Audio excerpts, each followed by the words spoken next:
Good afternoon. If everyone will have a seat, I think we will get started. For the sake of time, we've got a lot of information to cover. So a few housekeeping chores. We hope to have some time at the end to have some question and answer. And we would ask that if you, when that time comes, walk up to the microphone, speak very loudly on your questions. Also, there will be a questionnaire mailed to, or emailed to you later on after this session for you to complete, and we would ask that you do that as well. So with that, I think we will get started. We do have a lot of information. I'm Jim Wyant from the Kansas City School Participation Division, and my co-presenter is Effie Barnett. She's from the Chicago School Participation Division. We've been in this business a long, long time. I wanted to say if added together it might be a century, but I think Effie might take offense to that, but we've both been on the department side and on the school side, so we know your pain when it comes to talking about program reviews and audit findings. Today's session is in two parts. The first is a review of the basics of the program review process, and the second is a look at the top findings for program reviews and compliance audits and a focus on resolving and preventing those findings. For those of you who have downloaded the slides or will download them later on, hopefully, there's a bonus reference section at the end of the presentation with helpful resources and links that will probably help you prepare for a program review or an audit. So we wanted to make sure that you had access to those at the very beginning. So with that, let's get started. This is the Program Reviews Essential and the top 10 compliance findings. Most of the content that I'm about to go over now directly comes from the Program Review Guide for Institutions, specifically the 2018, which you can find on IFAP. By the show of hands, how many of you knew there was a Program Review Guide on IFAP? Let's see your hands. Okay, we have a pretty prepared group. Hopefully you've read through that and have digested everything there, and all of this is just a review for you. There's also information about program reviews in Chapter 8 under Volume 2 of the FSA Handbook. Specifically for the 1819 FSA Handbook, it begins on page 2-207 of Volume 2. So what is a program review? Program reviews are a way that the department confirms schools are meeting compliance requirements and to determine if an institution is financially and administratively capable. We look at academic and financial records and sometimes interview students as well as staff. It's one of the ways we evaluate the school's ability to provide services to students. It may be a way for you to get additional staff if it's determined that you aren't administratively capable, and that's why it's important that your administrators are active in these kinds of situations. Basically, it's all about being prepared. Be sure you're reconciling each month. Keep files organized. Have a clear audit trail. Your files all need to be well documented. Periodically do an internal file review and review your consumer informations and disclosures. Do your own program review or audit periodically. Stay updated. Read the IFAP updates on a regular basis, and hopefully you've subscribed to get that email every Sunday or Monday morning, and you're able to see what's going on. Always try to be 100% compliant when you don't have to worry about, and then you don't have to worry about files being selected for review. Why are program reviews conducted? Well, basically it's because the law says we have to, as indicated on this screen. Program reviews are written into the law. It's important to ensure that Title IV continues to serve the process it was designed for, which is to help students complete their post-secondary education. It also is one of the tools we use in program compliance to ensure that Title IV is properly administered to protect the taxpayer where the funds are coming from. Who conducts program reviews? The Department of Education is a really big organization. There's around 10,000 employees in the department. Within that is Federal Student Aid, which we refer to as FSA, which has around 1,500 or so employees spread over 8 regional offices and a headquarters in Washington, D.C. Within FSA are a number of business units. Program Compliance is a business unit, and the School Eligibility Service Group, SESG, is a division within Program Compliance. Under the SESG, there are 8 school participation divisions, or SPDs. You probably refer to them as regional offices most of the time. And those are responsible for putting together a program review team for each review, and there's usually 2 or 3 individuals that are selected to go out on these reviews, depending on the size and scope of the program review. Each SPD has institutional review specialists called IRSs that perform a number of functions, including resolving compliance audits, eligibility actions such as your recertifications that you send in, provide technical assistance to schools, as well as conducting program reviews, and that's just to identify a few of the things that they do. So they're very busy people. How are institutions selected? This is probably the number one question that we always get. The law specifies the priorities for selecting institutions for program reviews, such as your default rate is greater than 25% or higher. Title IV expenditures have increased or decreased significantly, either way. Deficiencies reported by your oversight agencies, such as your state approval agency or your accrediting agency, you have a high withdrawal rate. Other flags might be deficient audits, knowledge of fraud or abuse that the department has become aware of, complaints from both students and staff may come into the department, low financial composite scores, a high 90-10 in proprietary institutions can do it, multiple changes in officials that could indicate a lack of administrative capability, and major reconciling issues that we pay attention to in the department all the time. How do you prepare for a program review? That's probably what you want to know the most. Schools will generally be notified in writing of a program review and whether it will be on or off-site. The scope will either be a general assessment where we're looking at everything, or it may be focused where we are addressing one or more specific issues. Typically, it'll take about a week for the program review team to be on your campus, and do the review. It usually consists of the current award year and the most recently completed award year, depending on the timing and focus of the program review. The department will typically call the president and the financial aid director 30 days in advance and follow up in writing with a formal letter announcing that the program review is going to happen. Short-noticed or unannounced program reviews are less common, but they do happen. And those are usually situations that are concerned about fraud, abuse, or complaints where the school really is not going to be aware that the department's going to come in and review you. It's the responsibility of the institution to notify their third-party servicer, if you have one, that the program review is going to happen, because they are very instrumental in providing information for the program review, such as reports. You might even have someone on board to answer questions for the program review. The department will ask for a contact person from the school, and that person is the go-to person for the program review team, so that we don't disrupt everybody's life on campus.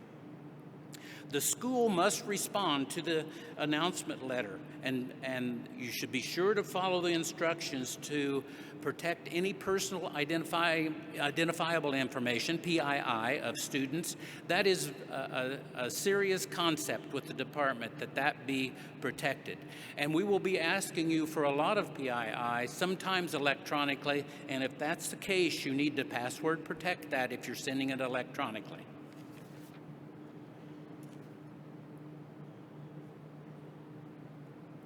The program review will begin with an entrance conference after the team arrives.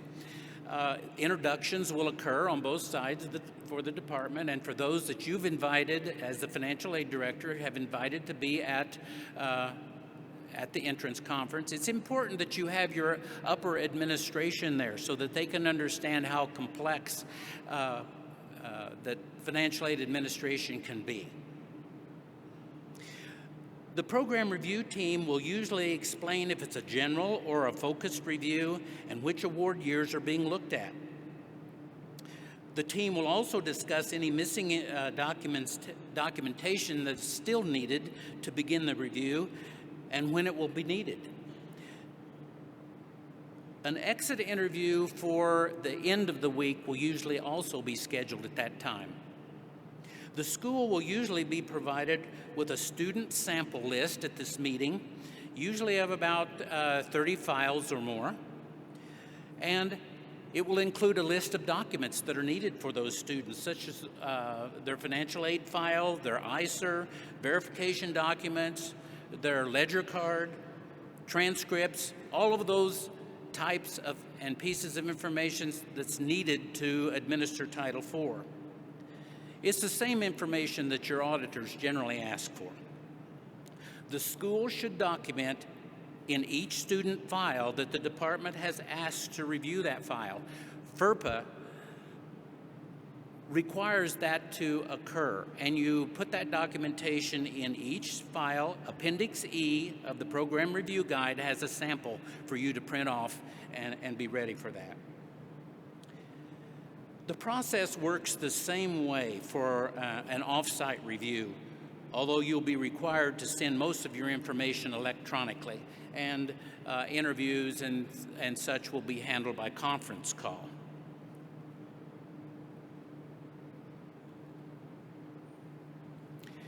Now, what institutional data and processes are we going to be looking at? We're going to review such things as your college brochure, your catalog and the brochures and handbooks that you might have for students, your policies and procedures. And one point we need to make about policies and procedures that we see in program reviews is sometimes it's not clear what the difference between the two are. Policies are a statement of intent, such as we will use credit balances within the 14-day requisite time. That's a policy. Now, what is the procedure that you do that? That might be the bursar will provide a list of credit balances to the financial aid office to review on a weekly basis. We'll be looking at published campus security information. We'll be looking at student consumer publications, online student consumer information, and that's important. Have as much online as possible. That's the way of the world now. That's the way your students communicate.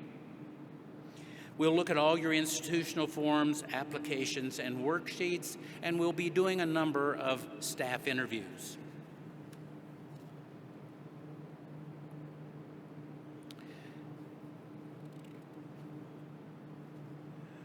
We're going to be reviewing institutional elements during the program review.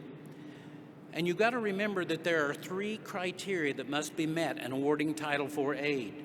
You must be an eligible institution, you must have an eligible program, and you must have an eligible student.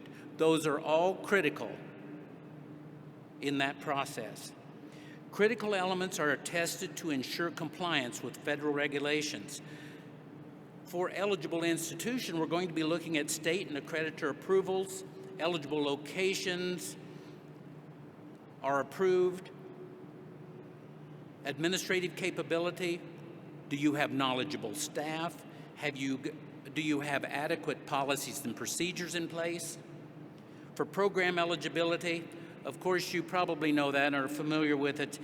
It's identified in Volume 2, Chapter 2 of the handbook, so please refer to that if you need more clarification.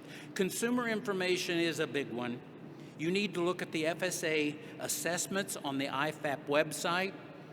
It's a document called Consumer Information at a Glance, and it's a healthy document of about 33 pages. You need to become familiar with that, and it will help you meet all of those requirements. Campus security, do you have internal policies and procedures to meet that requirement? Do you actively distribute your campus safety report on an annual basis to everyone on campus, including faculty, staff, and students? Is your school financially responsible? Are you current on debts by the institution? Do you have separation of duties? This is a big one, between awarding and dispersing of aid. Not one office can do both. Is your financial health of the institution intact? As part of the review, there will be a physical review. We'll look at cash management. Timely, are your refunds timely? Are federal funds in an account with the word federal in the bank account name? And are your monthly reconciliations done and documented so that they are readily available? Then we'll look at student elements, specifically things that are related to the students, such as eligibility issues. We're going to be looking at C codes that exist and have they been resolved? High school diplomas, are they available to look at and have you required them? Have you resolved any citizenship issues or selective service issues that have come up as C codes?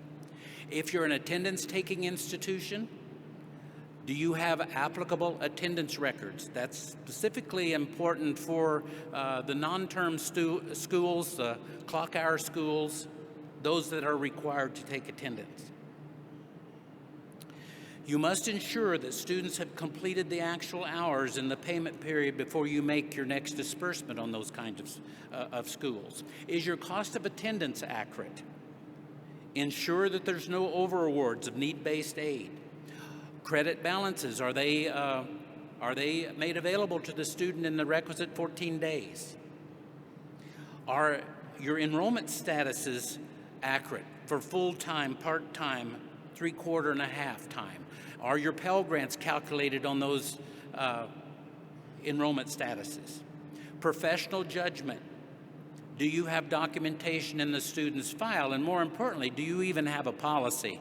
Many schools that we review don't even have policies in their policy and procedures manual for professional judgment to make a determination of how dependency overrides are done and projected year data may be used.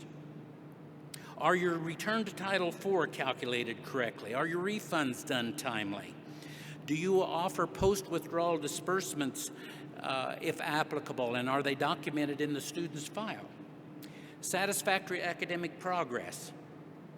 Do you check it on the requisite times, at least at the end of each payment period? Or do you do it annually? It depends on your school policy, and with any school policy, if you deviate from your own policy, that can be a finding in a program review. Verification, is it completed, and do you have all the documentation in the file to substantiate that you've done verification, and is it readily available for a program reviewer to see? Entrance and exit counseling. Do you do entrance counseling appropriately for first-time, first-year borrowers? And do you have documentation of exit counseling for those students who have graduated or withdraw? Specifically, a finding can occur when you don't do exit counseling for those students who just disappear. They are unofficial withdrawals. That doesn't alleviate you from having to do the exit interview. You must have documentation that you've supplied that information to them through email or hard copy. Here's some of the things that we look at during the review. We're going to look at admissions records. Specifically, do you have an enrollment agreement, and is it an appropriate enrollment agreement? Does your policy require high school diplomas for all students? For academics, we're going to be looking for transcripts, your SAP evaluations, and your attendance records. For financial aid, we're going to look for the ICER, and is it the appropriate ICER? Because the student may have many, and you've got to use the correct one. Verification, R2T4, SAP, PJ documents, the things that I've already identified earlier on. We're going to be looking at those. Your ledger card or your statement of account for the student, does it show all the records of charges and credits and disbursements and the credit balances?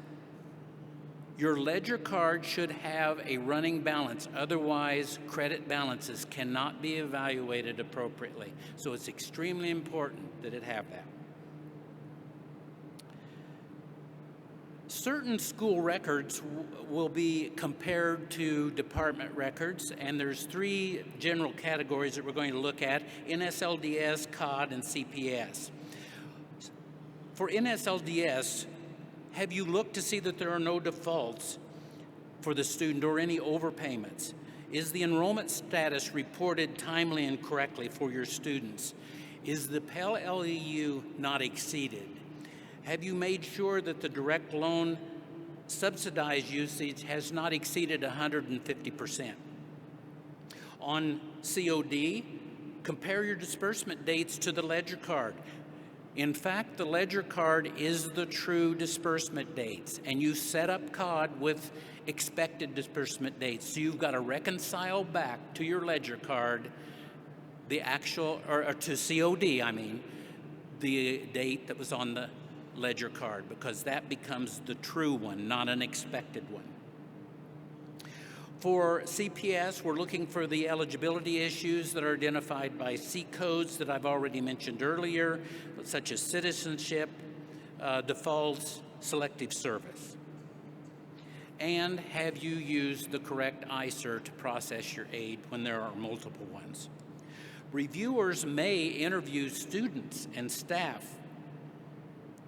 which may include the admissions rep, financial aid staff, bursar, registrar, placement officers, campus security, anyone that is a part of Title IV administration.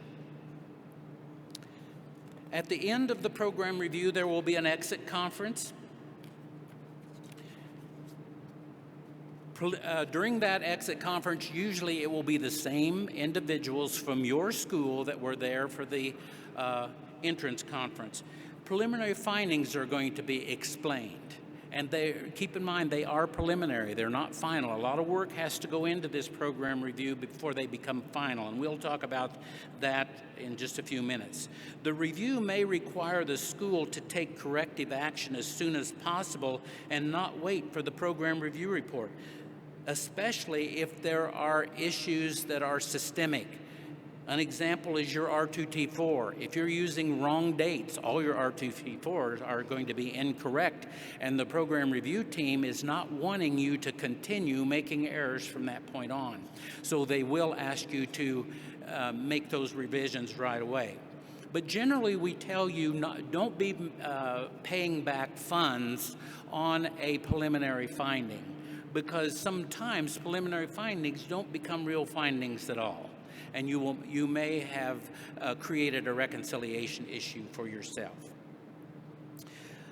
The program review team may ask the school to identify students impacted by findings, such as the R2T4 errors.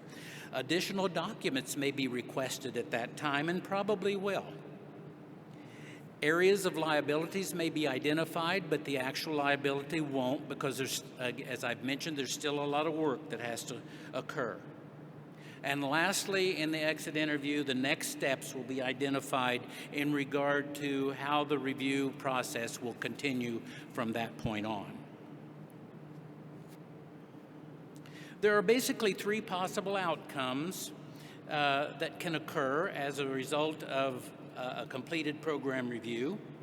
Additional information may be requested, and that's very likely. We can't cover everything during that week, so there's other stuff that we're going to identify and we may ask you for at that time or even later on. A second one is an Expedited Determination Letter, an EDL. This is what you hope for, but don't get too excited about this one because it seldom occurs. That's when you have no findings. More than likely, you will have a program review report, which is the third thing that can occur and the thing that we're going to discuss from here on out. Request for additional information. If additional information is requested, the lead reviewer will be asking the financial aid director for it because generally they are the contact person. Typically, the school will have 30 days from that point to provide that information. It's important that you provide any information that the program review team asks for, because if you don't, that does not go well for the school. These things can happen if you don't provide that information. The program review team may have to go back out to your school, and that doesn't go well for the school. The program review could include a lack of administrative capability finding.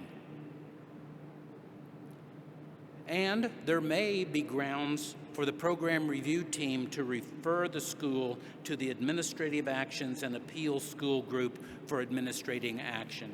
And that can carry some heavy consequences for the school. Mentioned the Expedited Determination Letter. If you want to know more about that, there is a sample of one in the program review guide, but again, it's where you don't have any findings or you had some minimal findings and were able to resolve all of them while the program review team was there. So that is a possibility.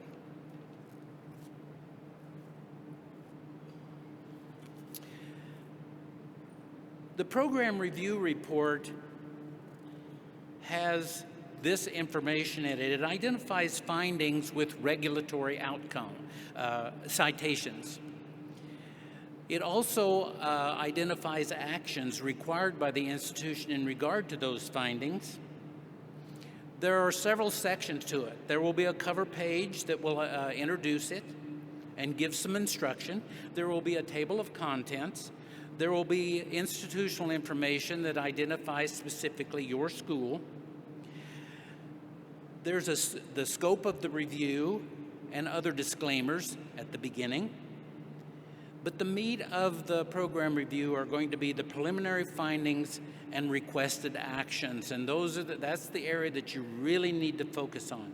There'll also be a section where there are recommendations. They're not really findings, but there are things that the program review team thinks that would benefit your school if you were to implement them.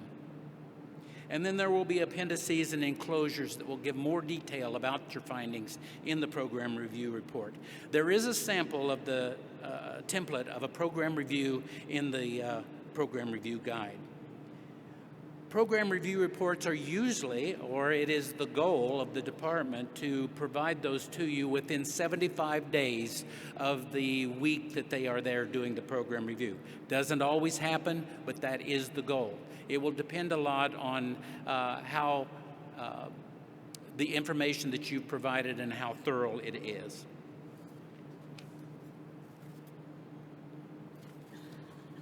Now, the program review findings are of two kinds. There are student-specific and there are school findings. The student-specific, there may be no potential or actual liabilities. They may just be identified in something that you need to fix in that school, that student's file. But it doesn't result in a liability, but you must fix it. Then there are findings that have potential or actual liabilities. There may be some that have findings that have small error rates, which are 1 or 2 students. Those are easily fixed, and you're required to fix those 2 or 3 that occur there. Then there are some that have high error rate. And the one that has the most high error rate are related to R2T4. And that's also the finding that carries generally the highest financial liability. School findings are usually related to policies and procedures. You have incomplete or unacceptable policies or procedures. There are problems related to institutional eligibility, program eligibility, location eligibility. You have your financial responsibility is weak. Financial reporting or other actions are weak. They can carry some financial responsibilities, though, and there can be actual liabilities related to that.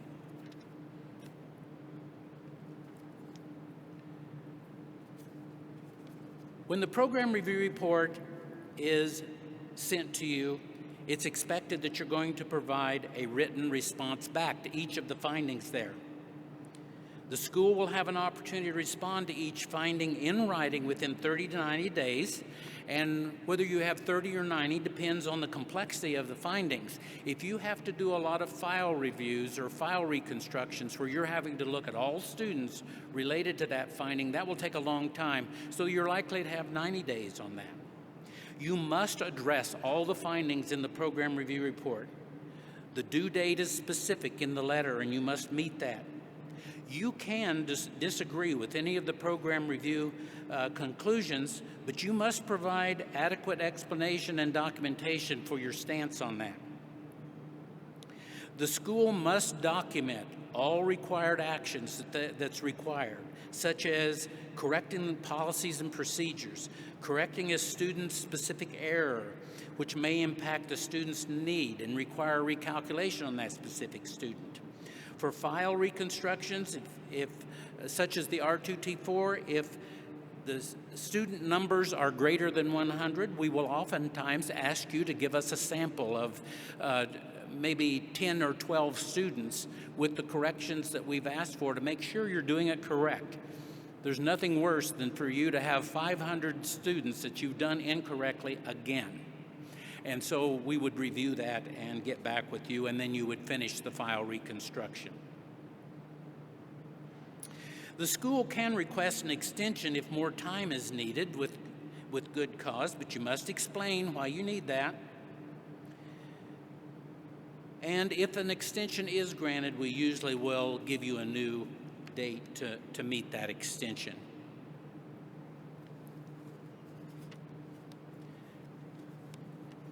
The department may need to follow up with the school in regard to responses, specifically if the institution's response was not received by the due date, or there's missing information or requires clarification, or the responses were rejected by the program review team because there were problems with documents for several student files.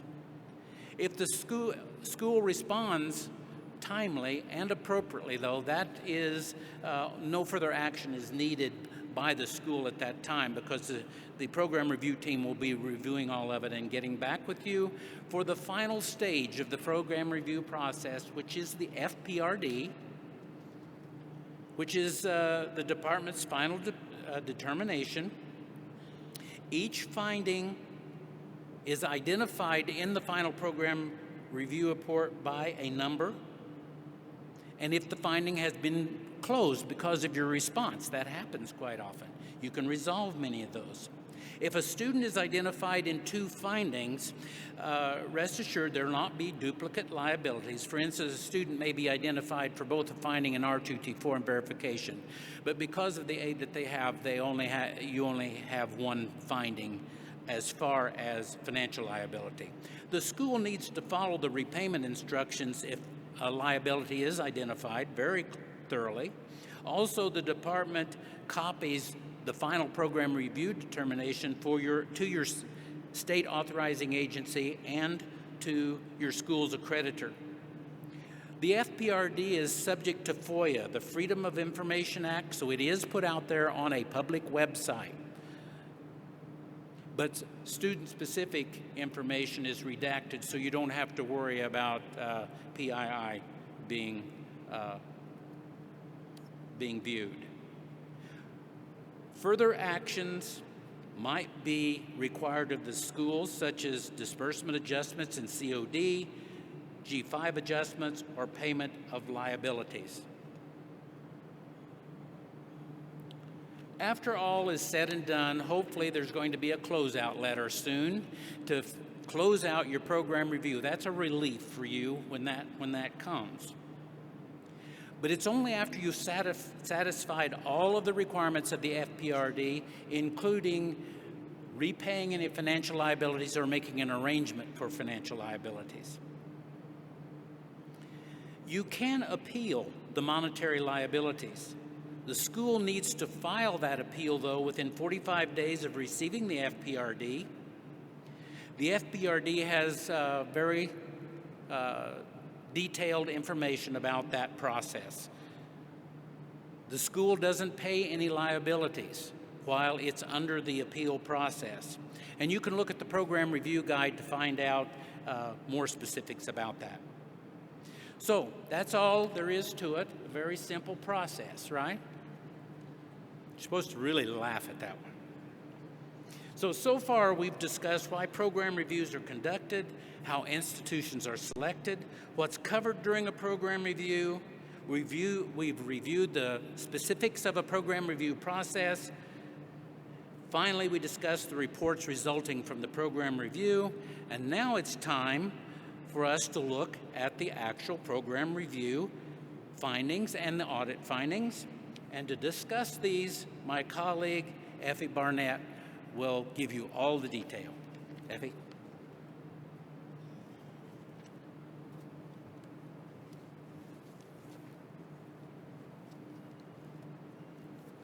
Thank you, Jim, and good day, everyone. We appreciate you being here. This is a serious topic, a depressing topic. But we want you to change your outlook a little bit and think about audits and program reviews as meaningful processes that validate the overall quality of the administration of the Title IV programs, not just your school, but Congress authorizes these programs for you to help students get an education. And we do these, that's why they're in the law. We do audits and program reviews to say to Congress, yeah, overall, everything's great. So use these to your advantage, because audits and program reviews identify your institution's strengths and weaknesses. So take that time to take advantage and say, okay, do I have what I need to maintain administrative capability? And we'll talk a little bit about administrative capability as we go along. We'll be looking at the top 10 audit and program review findings today for fiscal year 2018. And it's government fiscal year, which goes from, this fiscal year went from October 1st, 2017 through September 30th, 2018.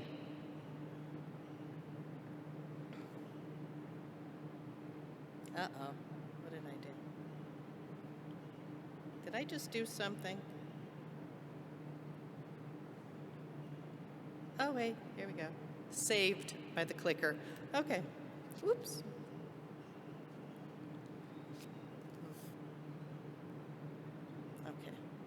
Okay, now I think it's working. Okay, all right. So we're going to take a look at these, and we're going to first look at the top audit findings. Generally, Title IV institutions have to have an independent auditor conduct an annual compliance audit and also an audit of the school's financial statements. So then when these reports are prepared, they get uploaded into Easy Audit. And for today, we're just going to worry about the compliance audits. They get uploaded into Easy Audit, and there's an Easy Audit team that takes a look at everything. And the first thing they do is determine, are these compliance reports complete or incomplete? If they're incomplete, you'll know, because Easy Audit will send you notification saying, not complete, you have to do it over. But if they are complete, then they classify the audit. They say, is it a deficient audit or a non-deficient audit? Non-deficient audits are good, means there are no findings. The auditor didn't find any findings, and they're permanently archived into Easy Audit. Deficient audits, though, are forwarded to the school participation divisions that Jim mentioned for resolution. There are 4 reasons why an audit would be deficient. One is findings with questioned costs of $10,000 or greater. Another one is a significant finding that has an error rate of 10% or greater. Another one is a minor finding with an error rate of 20% or greater. And then a repeat finding. It could be the silliest finding, but if it's a repeat finding, it's a deficient audit and it is sent to us for resolution. Now we look at these top 10 audit findings. They are exactly the same as last year. And as a matter of fact, these first 5 are in the exact same order as they were in 2017. Here are the next 6 through 10. Again, they are the same. They are order flipped a little bit, but they're the same finding. Right. Jim did an excellent job discussing the program review process. And so we're going to look at the top 10 program review findings. These should look familiar because these top 5 findings are also in the audit findings. They're shared by both. And then these findings, 6 through 10, are exclusive to program review. So we have crime awareness requirements not met, consumer information requirements not met, drug abuse prevention requirements not met, inaccurate record keeping, and lack of administrative capability. Now there's one finding that did not make the top 10 this year, but has for many, many years. Can anyone guess what it is? No one? Satisfactory academic progress, which I think is a good thing that it didn't make the top 10. And as I said, these are the same findings that are shared by both audit and program review. Okay, so this is the first finding we're going to look at. Student status confirmation reports is what we used to call them. You could tell I'm old. I'm actually going to be in financial aid 35 years next week. So what did you call us, dinosaurs? You called us something. But yeah, I've been around. I've been a century. Yes, I've been around for a long time too. So student status inaccurate, untimely reporting, that's the NSLDS roster file. And this finding is number 1 in audit and program review, and it has been number 1 for at least 3 years. And that puzzles me a little bit because this is such an easy thing to correct. So what happens, the problem schools are having is they're submitting things late, the roster's late, or updating student information, enrollment information is late, or a school is not providing any updates to a student's enrollment information, so they're not doing what should be done, or they are reporting the wrong enrollment status codes or effective date of those codes. The regulations for this finding are 685-309B that discusses the enrollment reporting process.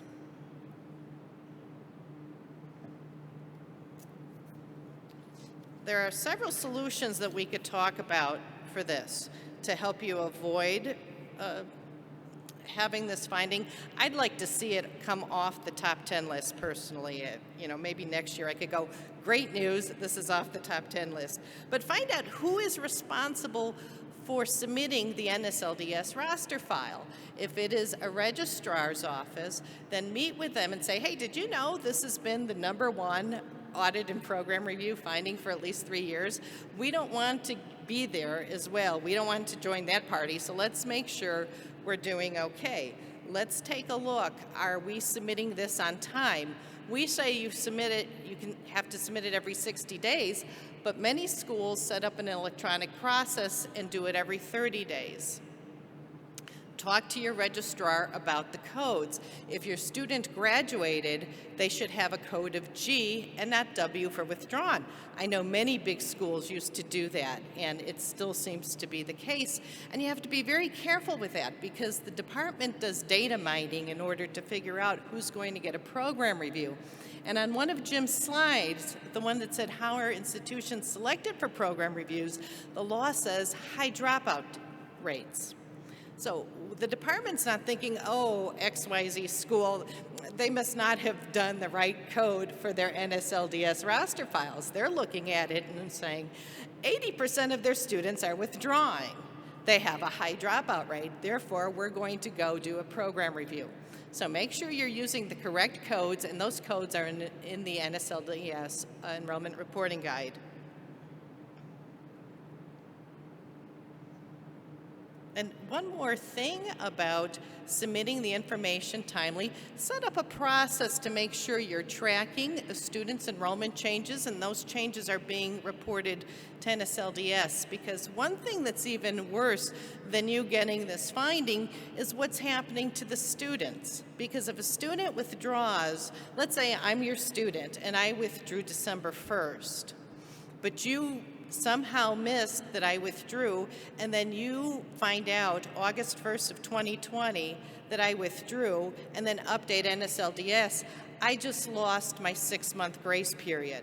Yes, I had my 6-month grace period, but the servicers used that time to establish a relationship with the student, and then it gives the student time to prepare for repayment. So by schools not updating NSLDS timely, you kind of put the student at a disadvantage for repayment. So please keep track of it to do it more often. Okay, the next finding, which is number 2 for audits, is repeat finding failure to take corrective action. This is not a program review finding, thank goodness, right? Because we don't come and do program reviews every year. So it's just for audits. And a repeat finding is a finding that has occurred consecutively for at least 2 years. And as we mentioned, finding an audit with a repeat finding is automatically deficient, and it gets routed to our office for resolution. And every audit, deficient audit, has to have a corrective action plan. And the corrective action plan addresses each finding in the audit report. And it should have 3 parts to it. And the first part is the corrective action for each finding. We are going to make sure we are returning Title IV funds within 45 days. The second thing is who's responsible at your school for carrying out that corrective action. And then the third thing is the estimated completion date that the action is going to be corrected. If you disagree with the audit finding, that's fine too, but you need to prepare a statement that gets included with the auditor's report that says we disagree with the finding and why you disagree and why you believe no action should be taken at that time. So there are many reasons why a repeat finding happens, but these are the most frequent, and that is 1, the school failed to implement the corrective action plan. It could be a good corrective action plan, but there was nobody to make sure that it actually happened. Another reason is you had a corrective action plan, but it didn't get to the root cause, so it didn't help fix the noncompliance, so the finding happened again. The school could use an ineffective corrective action plan from the previous year when it was a finding, and then it happened again because the the corrective action plan was ineffective. And then another reason could be that the school just doesn't have the internal controls to ensure that you can be in compliance with the laws and regulations. So solutions for this would be to when you're developing a corrective action plan, when you have a repeat finding, the solution would be to make it simple and make it meaningful. Make a corrective action plan that gets to the root cause of why the finding keeps happening. if I'm at your school and there's a finding because there's a system problem, something was programmed incorrectly, but you say, well, we're going to fire Effie and hire Jim, and then next year the same finding occurs because the system problem wasn't fixed, so the new director couldn't have helped either.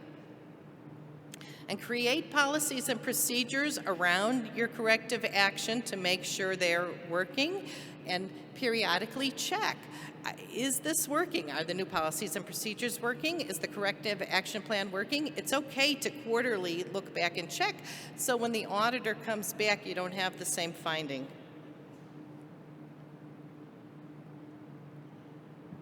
Okay. Number 3 under audit is our 2T4 calculation errors.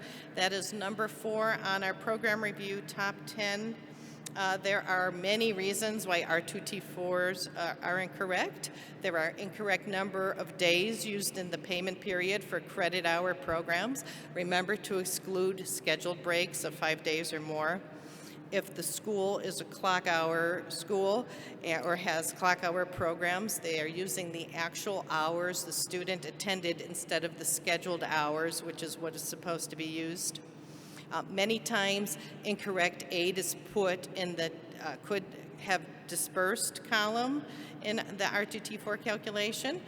Schools sometimes use an incorrect withdrawal date. There are mathematical errors, rounding errors. There are also what I call the step 5 errors, where in section L you have to put in the institutional charges. And many times the schools put in the prorated charges after the student withdrew, but it has to be what the charges were before the student withdrew and before you prorated. So solutions for that, well, if you're doing an online R2T4 calculator, make sure it has the right dates, the right number of dates and everything, because if you put in the wrong dates or the wrong number of days, you have what Jim said is a systemic error, because all the R2T4 is going to be wrong. If you have a third-party servicer completing your R2T4, make sure you're giving them correct information so they could do the calculation correctly too. And then I think most importantly, set up a little peer review process. If you have an R2T4 calculation and you're doing it manually, have 1 or 2 people check it as well to make sure it's done correctly. Right. R2T4 funds made late is the next finding. It's number 4 under audit. It is not a top 10 program review finding. And there are 2 deadlines that you need to think about when you're doing R2T4 calculations. The first one is here. It's you have to return the money within 45 days that the student, of the date of determination that the student withdrew. But there is one more deadline date, and that is that an institution must notify a student or parent that they're eligible for a post-withdrawal disbursement. And that way we kind of back into a requirement that you have to do R2T4 calculations within 30 days of the date that you know that the student withdrew, because if you didn't, you wouldn't be able to notify the student or parent that they were eligible for a post-withdrawal disbursement. So those are the 2 deadlines you should think about. The regulations for that 30-day requirement to notify a student or parent is in 668.22. 668.22 has all of the return of Title IV regulations, and it is paragraph A, so lowercase a, the number 6, and then small case Roman numeral 3. So solutions to help prevent late R2T4. First, do your R2T4 calculations as soon as you find out the student withdrew, and that way you'll be meeting that first 30-day deadline. And then set up your policy and procedures to make sure you're tracking and monitoring R2T4 so you can return the funds within the 45 days. Have a meeting. If you're at a larger institution, have a meeting with your registrar and your student accounts office, because they usually know first that somebody's withdrawn before the financial aid office. So I always say, become BFFs with your student account people. That was supposed to be a joke, I know, with student account people are like, okay. Okay. Number 5 for audit and number 2 this year for program review are verification violations. It's the same things. You know, there are documents missing, text transcripts are missing, untaxed income isn't verified, interim disbursement rules are not followed, or there's conflicting data somewhere that's not resolved. The regulations here are all of Subpart E, which are all of the verification regulations, and in Standards of Administrative Capability 668.16F tell you that you have to resolve conflicting information. And remember, you have to resolve the conflicting information all the time, not just when a student's been selected for verification. So your solutions for this, and Jim and I were talking about this morning, we believe that the best thing to do is, if you don't have one already, develop a verification checklist. That way you have the documents submitted, what the ICER said, what the document said, what are the amounts, and have every step, everything that needs to be verified. And then that way your chances of getting a verification violation error go down considerably.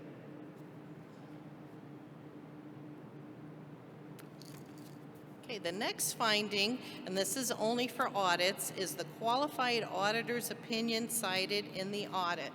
And this is where it gets a little counterintuitive, because unqualified for audits, an unqualified auditor's opinion is a good thing.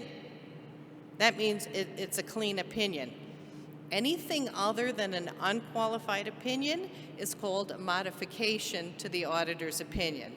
And that it includes qualified auditor's opinion, adverse opinion, disclaimer of opinion, and also if the auditor has concerns about the institution continuing as a going concern.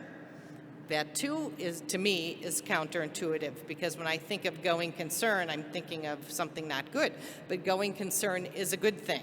So if there are concerns about the institution continuing as a going concern, that's also a modification. This finding addresses systemic issues, which Jim mentioned, which affect an entire process or group. They could be caused by, poor programming in a system, by lack of training, by inadequate number of staff, or sometimes just negligence.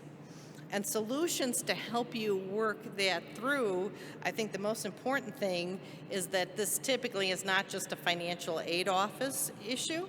So the institution has to develop an institution-wide plan, see where your deficiencies are, and put people from every office responsible to help correct the issue so it doesn't happen again.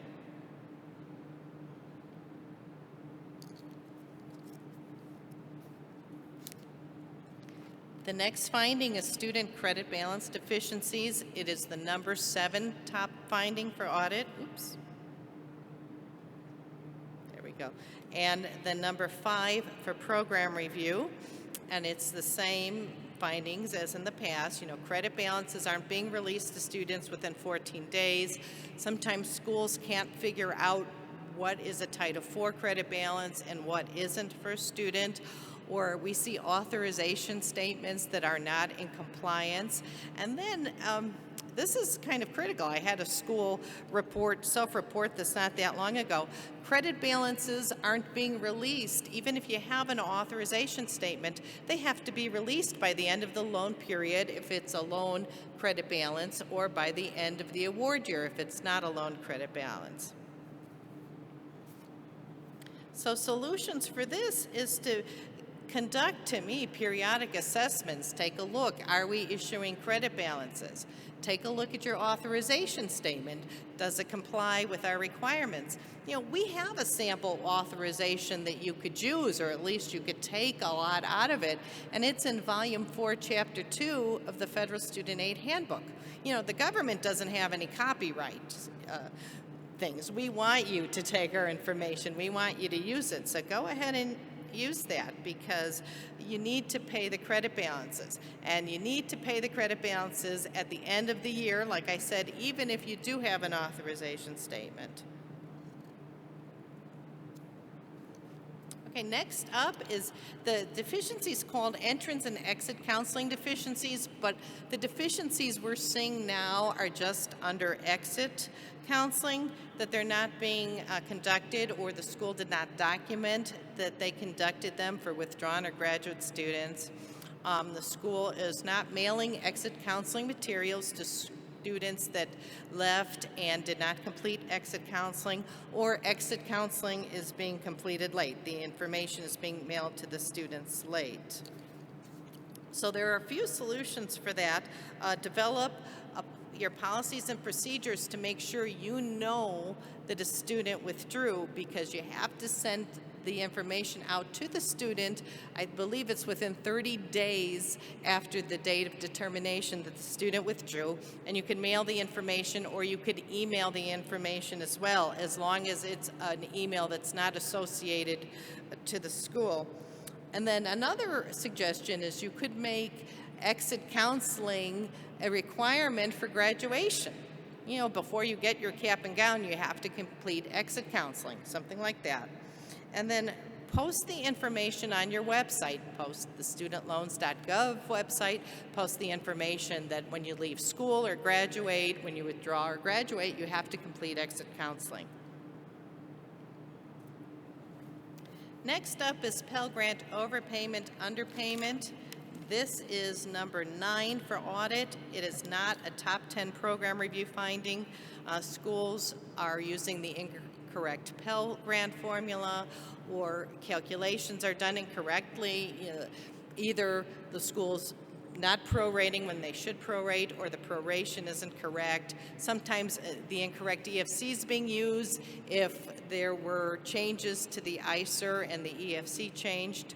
Or for non-term programs, sometimes when the school has to calculate the weeks and the hours and take the lesser of the award, schools aren't doing that either.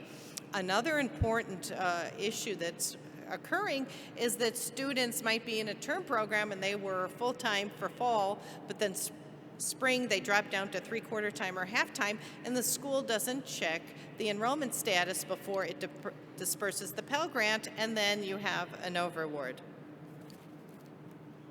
So solutions for that, prorate when needed. The handbook has, the Federal Student Aid Handbook under the Pell Grant chapter has excellent examples on how to prorate in all different ways. Examples on the student has this, this much is left of the award year, this much is left in the student's program. So take a look at those if you have to prorate. Make sure you verify a student's enrollment status before dispersing the aid. Use the correct Pell Grant formula and or schedule when you're packaging, if you're packaging by hand and not using an automated system. If you are using an automated system, somebody needs to test it to make sure it's doing the Pell awarding correctly. And then train your staff, especially if you have a big packaging push once a year in the early spring. So go ahead and do that as well. All right, this is number 10 under audit. It is not a program review finding. It is G5, expenditures untimely or incorrectly reported. And auditors are finding 2 issues, which is why they use this. The first one is schools are forgetting to submit disbursements in COD. The requirement is you have to record disbursements in COD within 15 days of making the disbursement. Or if you're making changes to a disbursement and you reduced it, increased it, whatever it is, you have 15 days to go ahead and put that amount in COD as well. And then the other big issue that auditors have been finding for years, and program reviewers find it as well, is the disbursement dates in COD do not match the actual disbursement dates that are on the student's ledger. The dates must match. And remember, this is a little serious because the disbursement dates in COD are reported to loan servicers, and loan servicers begin charging interest to either the department or the student. So if you're putting an estimated disbursement date, but the actual money doesn't get dispersed for 2 months, that's 2 months of interest that needs to be adjusted later on. So your solutions are, I think, fairly easy. First, develop a process to make sure that when you make a disbursement, if you're not doing an automated process, make sure that they get posted to COD within those 15 days, and then make sure that COD has the correct disbursement dates in the system. So do a periodic check. Take, 30 random sample of students, just like we do for program review, and check the disbursement dates, compare the ledger, and then compare COD to make sure they're the same. Okay, the remaining findings here are exclusive to program review. And the first one is, I believe, number 6 for program review, crime awareness requirements not met. This is very big. There are so many examples why the policies are not correct, and I'm going to just name a few.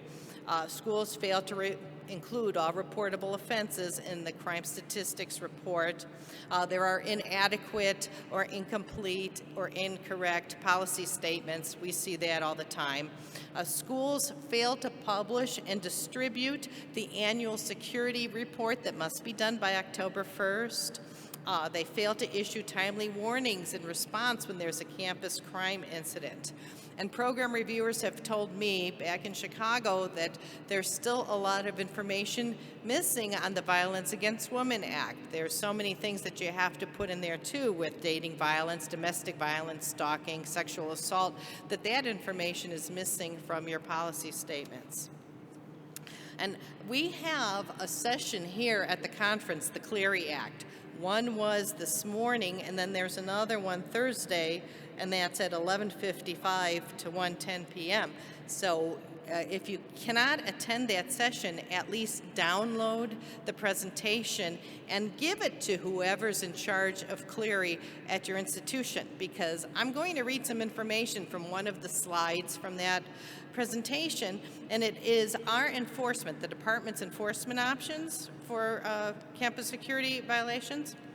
The fine has now gone up to $57,317 per violation. That's a lot of money. Even one violation is a lot of money. Think about it, if there were 5, it would not be good. We can convert your program participation from full certification to provisional, and then impose growth restrictions. Growth restrictions are things like you cannot open up an additional location, or you cannot add new educational programs. So we could do that as well. We could put a school on heightened cash monitoring. There's heightened cash monitoring 1 and 2. And 2 is not very good, and we could do that for repeat findings as well. HCM2, which is what we call it, HCM2 is when we stop a school's ability to draw down funds in G5. And the school has to submit the documentation to us, and every month it becomes a mini program review. So please take this seriously. And again, I know it's not your responsibility, so pass the information along. Okay, number 7 is consumer information requirements not met. This is anything that is not campus security related and not drug and alcohol abuse prevention, which is part 86. So there are so many things that get missed from these elements. We have missing financial assistance information, institutional information, health and safety I think we've covered with campus security, disclosures of outcomes, FERPA disclosure, NSLDS disclosure, equity in athletics information. All of this can be done, and I'm going to tell you about 2 resources. Jim mentioned one, and that is the Consumer Information Disclosures at a Glance, which is in FSA Assessments, which is under Tools for Schools on the IFAP page. Fabulous document. Always download a fresh one to make sure you have the most recent one, which last week was March 2019, was the most recent one. And it tells you what you need to say in those policies. You could take that information, you could take those words out and put the information in there and just customize it to your school. Another resource is Appendix F of the Federal Student Aid Handbook. The Federal Student Aid Handbook has appendices, and Appendix F has not just the disclosures, but also reporting requirements. And this is a fantastic document. It has what needs to be disclosed, who the recipient is. It gives you the statutory and regulatory information. It has everything. So use those two documents together. You could also use it for your crime awareness requirements as well. Okay, and then here is number 8, drug abuse prevention program requirements not met. This is part 86 of the regulations, and again, I'm not going to go through each one, but there's a lot of things missing when we do program reviews. But one thing that's not on here is the biennial review that schools have to do every other year is usually not fully developed. So you have to make sure that many things happen, and I'm going to read what you have to do. The review has to determine the effectiveness of the program and implement any needed changes. It determines the number of drug and alcohol-related violations and fatalities that may have occurred at the institution or at institutional activities. You have to document the number and type of sanctions that are imposed and ensure that the sanctions are consistently enforced. So this review has to be a substantial document. When it first came out, we all thought, oh, we could say, oh yeah, everything's working, it's good, we're good. No, you have to put all this documentation in there. And for solutions, there is a checklist in FSA assessments under consumer information where you would find the at-a-glance. So go ahead and use that checklist or pass it on to whoever is responsible for doing the drug and alcohol abuse prevention policies. And the resources are the same. They are the consumer information disclosures at a glance and also that Appendix F in the Federal Student Aid Handbook. Okay, number 9, and I have to work fast because I have 5 minutes, inaccurate record keeping. This is a catch-all. You could see by all the different things that program reviewers use this for. There are many things that we use this for, and I am just going to say that it is too much to talk about different solutions, but if you're having an attendance issue, if you're an attendance-taking institution, make sure the source documents, which is where you capture the student has logged in for the day, has signed in for the day. Make sure those match the summary documents. When we ask you, give us a list of all the student attendance for a certain day, we compare the two as program reviewers. Program reviewers also look at federal work-study timesheets. And you know what else we look at? Class schedules. So if we see a student is working when they should be at class, that's a finding as well. So those are the type of things you need to look at for this finding. And then finally, there's one more, lack of administrative capability. This is similar to the qualified auditor's opinion cited in the audit because this addresses systemic issues just like the audit does. And again, it's all different things that this could be. It could be a systemic issue that all our 2T4s were calculated incorrectly or they were all made late. It could be because you have high default rates. So for solutions, it depends on what the issue is. But for high default rates, if you see your default rates creeping up, the department has excellent resources on the IFAP website. We have a default prevention site and a default management site with just a plethora, really, of resources that you could use to help bring down your default rate. And then this is our contact information for each regional office. It gives you the states that each regional office takes care of. It gives you manager information, names and phone numbers. This is Jim's contact information, my contact information.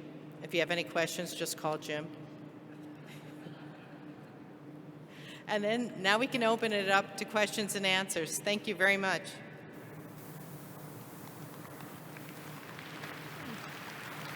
Thank you.